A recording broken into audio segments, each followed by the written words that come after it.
after 5 years or 7 years or 10 years. So right now, what we are looking at, probably in the...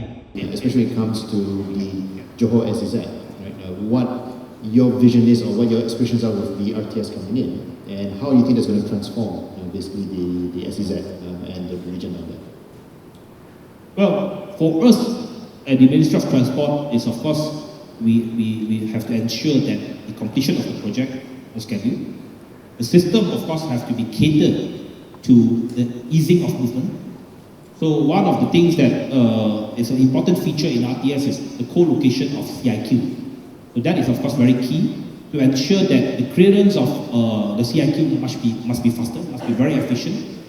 Of course, Home Ministry is undertaking in terms of using QR code, potentially easier in terms of movement of people crossing the border. We have to ensure in terms of the supporting system in Johor Bahru, as mentioned earlier. And I think, of course, as far as Ministry of Transport and the agencies under it, for example, in Bukit Jaga, the station belongs to, is part under MRT Corp. So we are also looking at developing the piece of land into a major TOD in central Johor Bahru. So that will be, of course, a catalyst for more development. So because that is really in the prime land. So that is something which we are continuously looking at. Besides that, of course, another important factor which will relate to MOT will be the logistics sector. And logistics sector is one of the key pillars in the Johor-Singapore SEZ.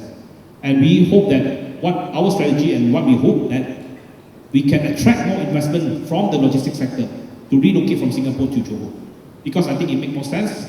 You have big warehouse in Johor rather than in Singapore. Of course, it's complementary. Singapore still have a certain advantage on their airports and ports and their trading. But I think a lot of back-end operations can be relocated into Johor. And that is something which, of course, we hope that working together with operators, port operators and port authorities, we can provide more space and land for that.